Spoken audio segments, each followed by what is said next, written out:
Anda teko. Iya, piye iki? Saya tak laporan dhisik ya. Iya. Sugeng. Iya, pripun, Mbak? Anda teko piye iki laporan yang pangeran dhisik? Oh, nggih. Sebentar, Mbak. Cepat kita lari. Ayo, mau kemana kalian? Tidak kemana-mana, Tuan. Di mana rumah Diponegoro, brother? Di sana. Salah satu ikut saya kami.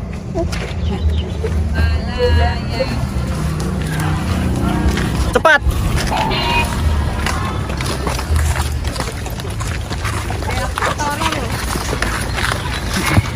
Tunjukkan.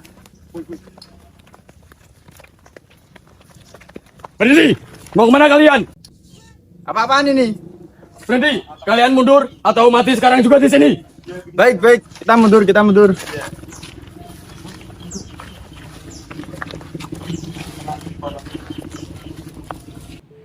Menjelang sore hari, seorang rakyat pelari ke Pendopo Tegalrejo membawa kabar bahwa pasukan Belanda kembali terlihat di perbatasan desa. Mendengar laporan itu, Diponegoro langsung memerintahkan para pengikutnya untuk menyiapkan persenjataan. Dalam waktu singkat, halaman Tegalrejo berubah menjadi tempat persiapan perang. Semua bergerak cepat dan tenang. Mereka tahu, serangan berikutnya hanya menunggu waktu.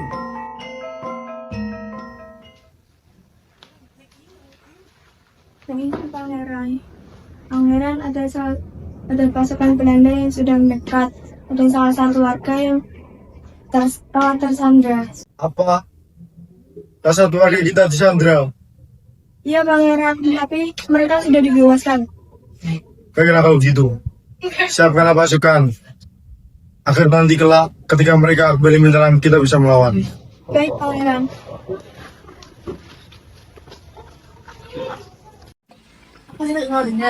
Pasukan Belanda sudah, Bang. Emang ya? Iya.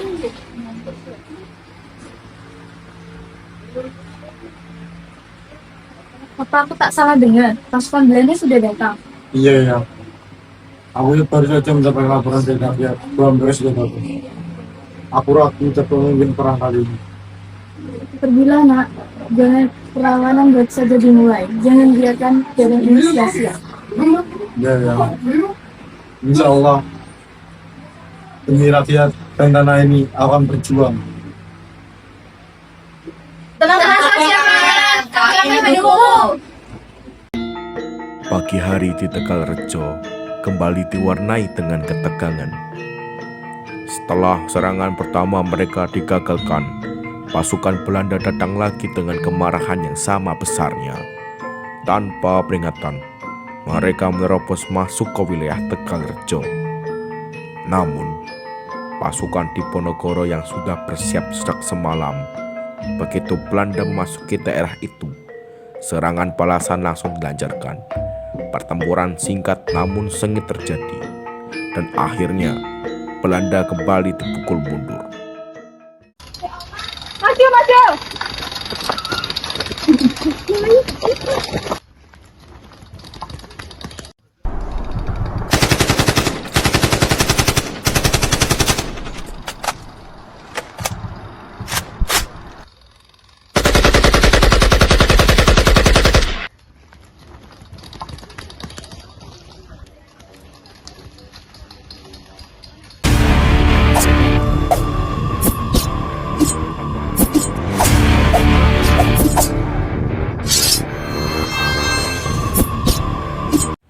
Di Keraton Yogyakarta, suasana berubah muram ketika Hamengkubuwono V tiba-tiba jatuh sakit.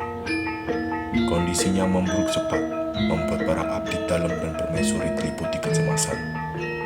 Meski tubuhnya melemah, sang raja masih memikirkan ketegangan antara Diponegoro dan Belanda yang semakin sulit dikendalikan. Dalam surat itu, ia memohon agar Diponegoro mempertimbangkan jalan perundingan demi mencegah pertumpahan darah yang lebih besar. Itu adalah usaha terakhirnya untuk menjaga kedamaian yang mulai memudar.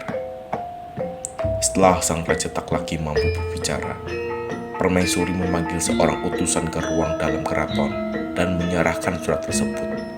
Dengan wajah penuh kekhawatiran, ia meminta utusan itu untuk berangkat segera menuju Tegalrejo, membawa harapan terakhir seorang raja di tengah keadaan yang semakin genting.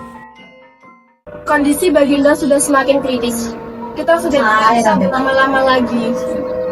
Utusan!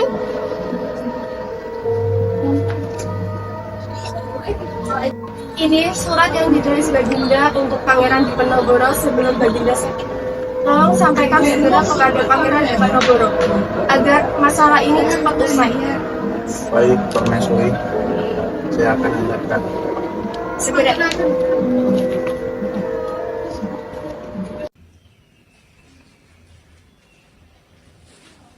Ini Tuan. Utusan di luar yang ada, apakah ada kenang? Silakan. Baik, Tuan. Silakan, Tuan.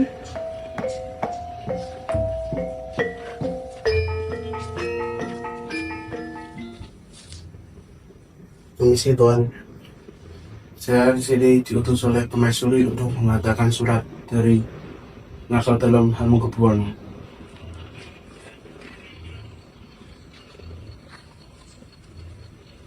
Berunding setelah mereka membakar Tegarjo dan menumpahkan darah rakyat. Jika damai berarti tunduk, aku menolak. Tapi jika damai berarti adil, aku akan datang. Di kediaman Diponegoro, suasana sibuk penuh strategi. Sang pangeran sedang memberi arahan kepada pengikutnya, menyiapkan langkah-langkah perang yang akan datang. Setiap kata yang diucapkannya menyalakan semangat juang para pengikutnya. Tiba-tiba, langkah-langkah berat dan derap pasukan Belanda terdengar di halaman. Jenderal de Kock sendiri muncul, diiringi pasukan bersenjata lengkap, datang untuk menaklukkan sang pangeran. Diponegoro menatap kedatangan mereka tanpa gentar, tetap teguh memimpin pasukannya, menunjukkan bahwa keberanian dan tekadnya tak akan mudah dipatahkan. Meski musuh sudah berada di depan mata.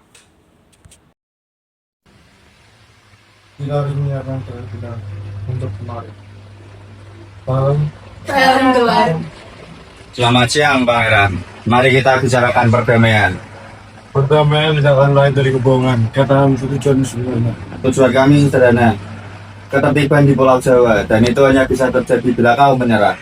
Menyerah, kita akan lebih baik aku ditangkap daripada mengkhianati bangsa itu sendiri. Tangkap dia!